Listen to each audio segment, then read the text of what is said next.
Welcome to The Explainer. So today we're unpacking a genuinely fascinating piece of cognitive science straight from the IQ Mindware Substack. We're going to dive into a phenomenon that pretty much every conscientious professional deals with, the hidden cognitive cost of being, well, too careful. If you've ever found yourself totally paralyzed by the urge to just check something one more time, even though you've literally already checked it 3 perfectly good times, you are definitely in the right place. We're going to break down exactly why careful people sometimes decide a little too late, and more importantly, how we can scientifically fix it. All right, let's start with a scenario we've all lived through. It's 4:48 p.m., you've drafted a pretty consequential email to someone important. You've checked the figures, you tweaked that one kind of awkward sentence, you even reopened the source document just to double-check a fact. The decision to click send has been locked and loaded for 20 solid minutes. But you hesitate. You read it again. Why do we do this? What is actually happening in our brains when we keep analyzing a decision that we've already made? Well, here's the fundamental paradigm shift. Carefulness itself, it's not a flaw. Careful checking is usually totally rational and absolutely essential. But the problem kicks in at the exact moment we fail to notice that another check has stopped buying us any useful information. When we overanalyze, the cognitive skill we're missing isn't accuracy, it's decision timing. We really have to learn to recognize that exact tipping point where delaying becomes a much riskier choice than just making a minor error. Okay, let's dive into this. Section 1. Evidence accumulation and thresholds. Let's look at the calm, underlying cognitive science behind how our brains actually finalize a choice. So researchers model our simple choices as an accumulation of noisy evidence over time.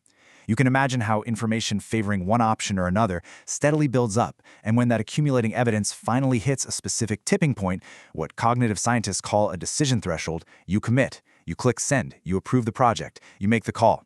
It's almost like a bucket filling up with water until it finally spills over. Now, what's really interesting here is how we can consciously or even unconsciously adjust that threshold. A low threshold means you're acting on very little evidence, which, increases mistakes. But if you demand too much evidence, raising that bar higher and higher, you make every single decision vastly more expensive. You're basically paying for a tiny marginal increase in accuracy by completely draining your time, your opportunities, and your mental bandwidth. And that leads us to a pretty dangerous asymmetry in how we evaluate our own performance. Think about it. Errors are highly visible. If your proposal has the wrong number in it, everyone sees it. But the costs of delay? Those are completely hidden. We don't immediately see the shrinking implementation window, or the lost opportunity, or the mental energy that stays tied up in an open loop. By the time evening rolls around, this accumulated residue feels like massive decision fatigue, even if the actual decisions were technically settled hours ago. Which brings us to 2 specific behavioral patterns. The first is what's termed slow compensatory control.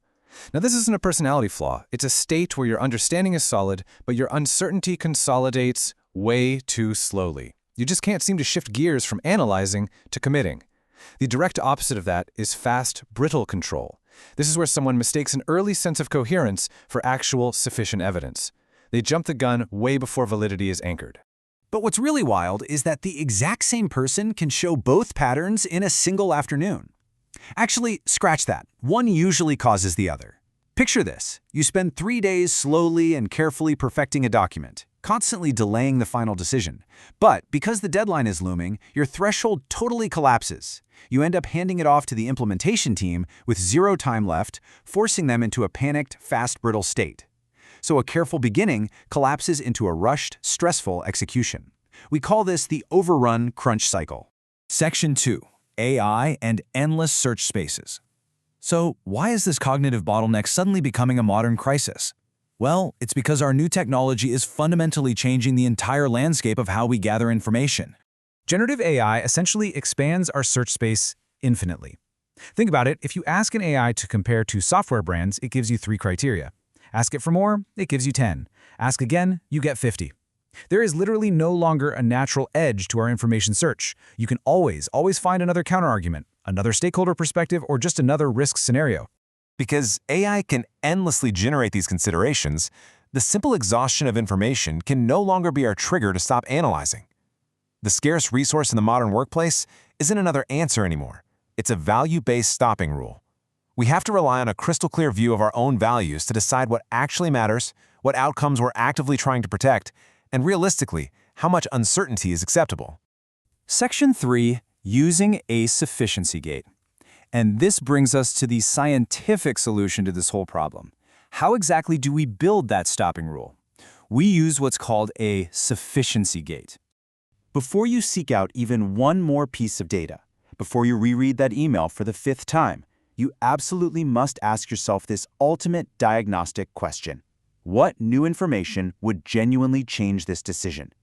Not what would make you feel calmer, not what would let you say, hey, I checked one more time. What observable fact would actually make you choose differently? So the crucial point is how you actually apply this in practice. You run through this sufficiency gate checklist. First, define the live uncertainty. What exactly is still unresolved? Second, pinpoint the decision-changing evidence. What specific finding would alter your action? Third, look at the chance of obtaining it. Is your next AI query actually likely to find it? Fourth, think about the smallest reversible action. Could running a tiny pilot give you better real-world data than just more internal debate? And finally, establish the reopening condition. What future signal would justify revisiting this decision?